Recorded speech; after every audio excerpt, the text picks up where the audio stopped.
Good morning, good morning, good morning. Hope all is well. Hope everything is all right.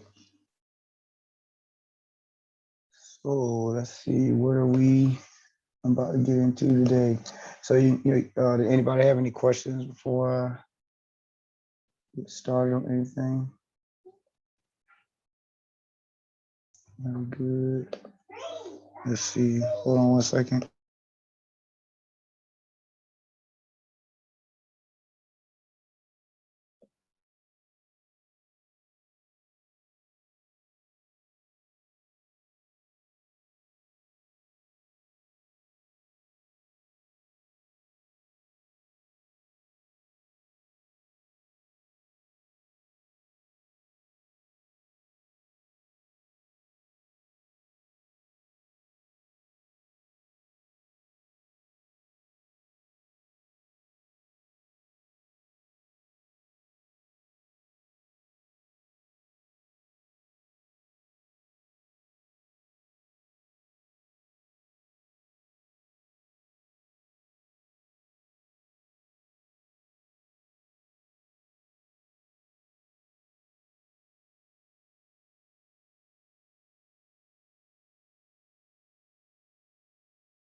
Thank you, appreciate it. Yeah. So 9-3. We did 9-1, 9-2 last class. So we're doing 9-3 today. And three standing below me.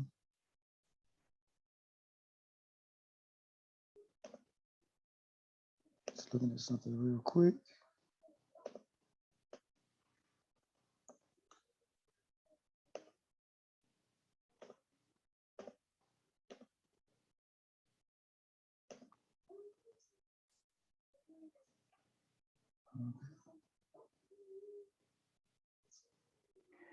All right, so let's go to, sorry, I had my stuff open, I got kicked out.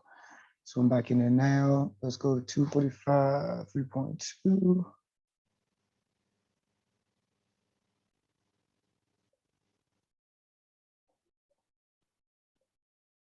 Okay. Let's start right here talking about the empirical rule. So approximately 68% of the data is within one standard deviation of your mean. Approximately 95% of data is within two standard deviations of the mean. And then I'll scroll up a little further. Hold on, do it like this. 99.7% of your data is within three standard deviations of the mean.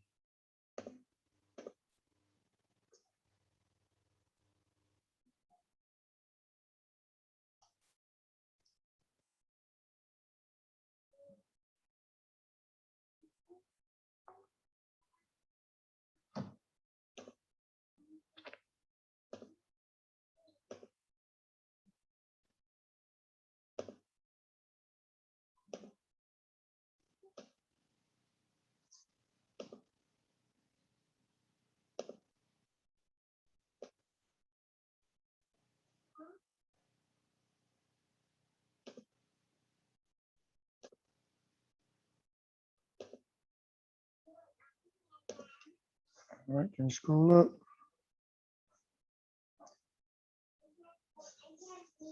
So below is a diagram of those three statements.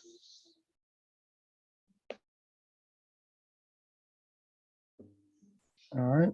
So we have our mean in the middle. And then going out one standard deviation is adding a standard deviation, subtracting a standard deviation. That's 68% of your data. That's 34 and 34. If you add another standard deviation, subtract another standard deviation, that's 95% of your data. If you add those four percentages together, then if you add and subtract one more standard deviation, that'll be 99.7, excuse me, percent of your data. That's 0.15 and 0.15 on the outside of these tails.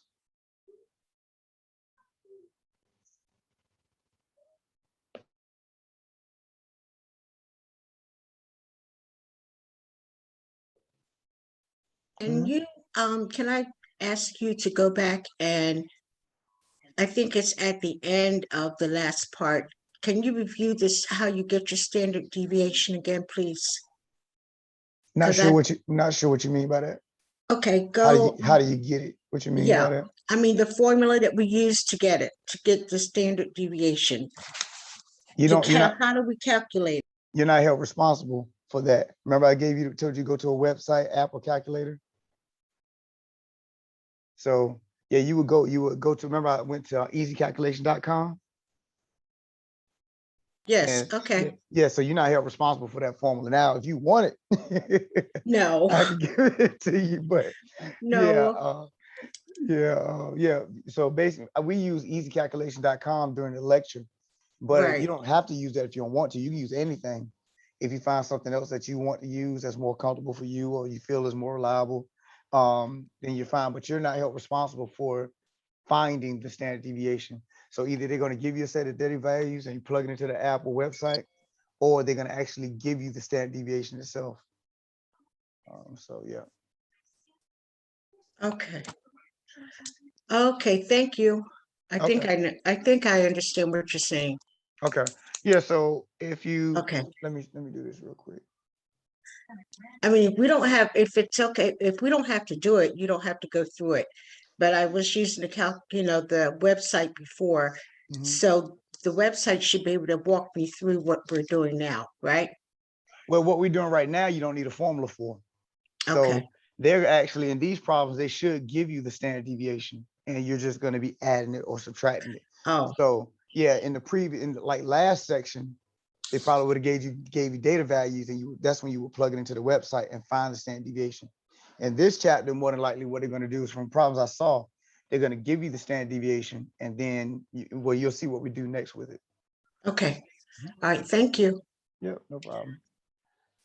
Can I scroll up? So once again, guys, these percentages, they do not change. Those percentages are in place according to the empirical rule. The numbers down here will change because they're going to tell you what the mean and the standard deviation are. Okay, so let's see how that works. Is everybody done with the diagram?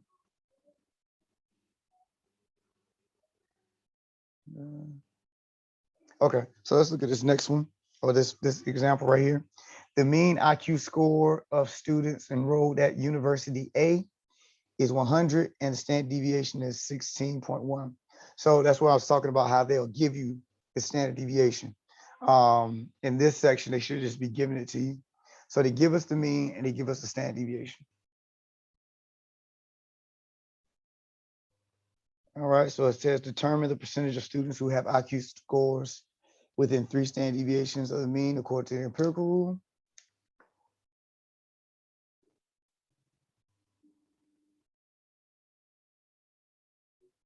Determine the percentage of students who have scores between 67.8 and 132.2. Then determine the percentage of students who have scores above 132.2. So I'll give you guys a chance to write that down and then we'll work it out.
All right, so let's look at A. Now, for A, we really don't need to do any calculation. We can just lean on the empirical rule. But what I'm going to do is fill out the chart accordingly so you'll know how to do it.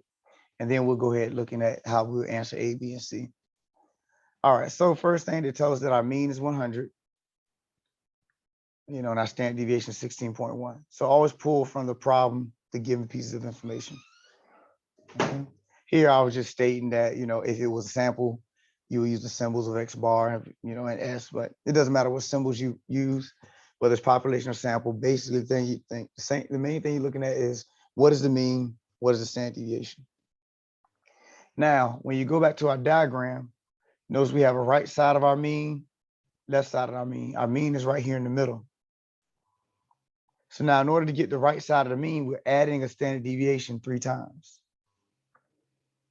In order to get the left side of your mean, you're subtracting the standard deviation 3 times.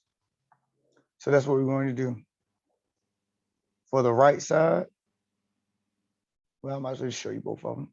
So here you go right here in the green, we have the right side, and notice I added 16.1 to 100 3 times. And that's how I got these 3 values right here. 116.1, then 132.2, and 148.3. Then to get the left side of my mean, I subtract 16.1 3 times. So it's 83.9, 67.8, and 51.7.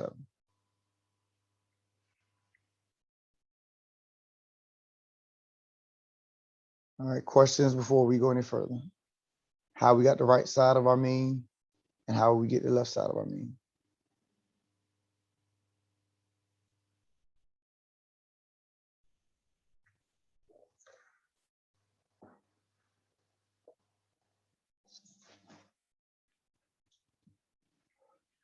Once you have the right side of your mean and left side of your mean, you can go ahead and fill in the chart. That's what I did right here. Once again, notice those percentages, they stay the same. It's just the numbers down bottom change according to whatever your mean and your standard deviation are. So the mean is in the middle, got our 3 values to the right of it, 3 values to the left of it.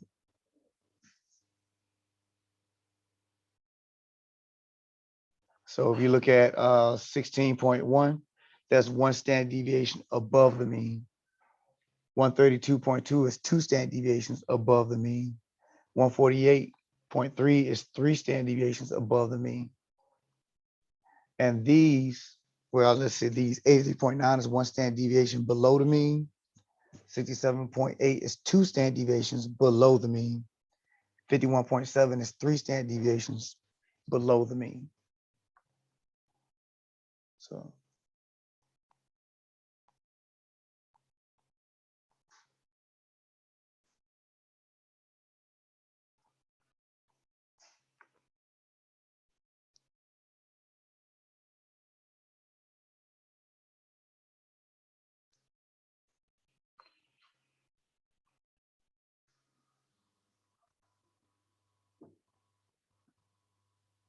So if they were to ask you what number represents 2 standard deviations above the mean, it would be, 132.2.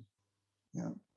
Or if they say what's 3 standard deviation below the mean, you would have subtracted your standard deviation 3 times and got 51.7. Problems with the calculations? Everybody good before I scroll up? All right. So let's answer A, B, and C. So A, determine the percentage of students who have IQ scores within 3 standard deviations of the mean according to the empirical rule.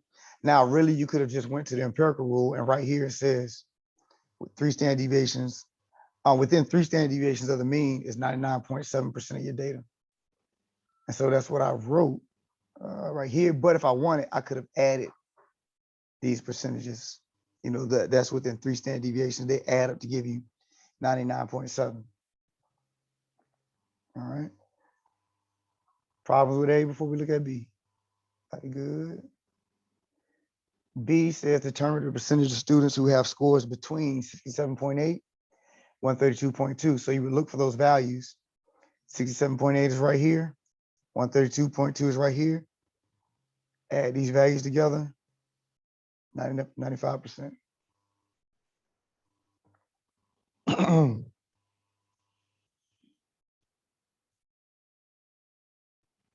Everybody good, everybody straight. All right, once again, these percentages up here do not change. They are fixed at what they are. And then C says, determine the percentage of students who have scores above 132.2. So you look at 132.2 and look at this percentage above that, that's to the right of. That's these two. So that's why I added these two together. You got 2.5.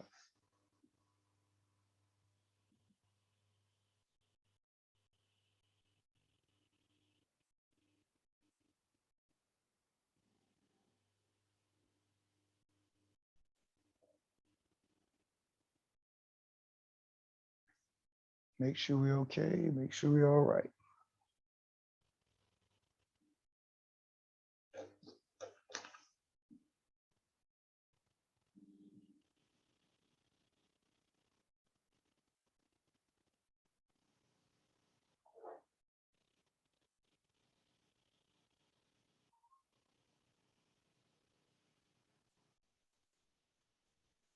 All right, can I scroll? Can I scroll?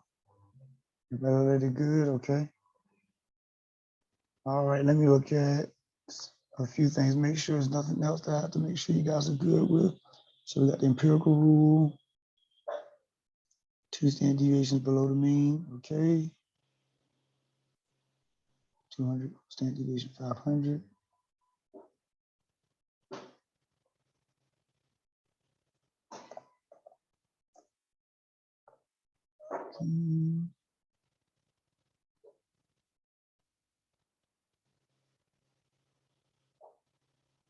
More than 20.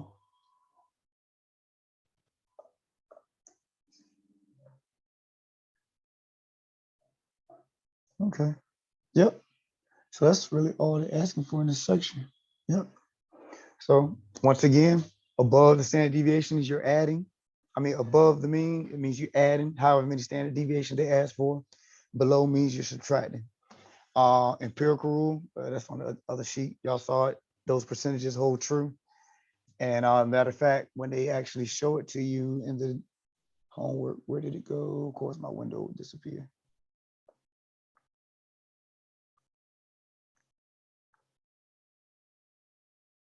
Oh, I thought I just saw it somewhere.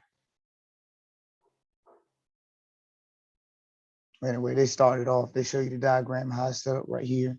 And they ask you to add, you know, so you got the mean, got the standard deviation, all you're gonna do is add, you know, so yeah, that's all that section is about. All that section is about. So let's go here.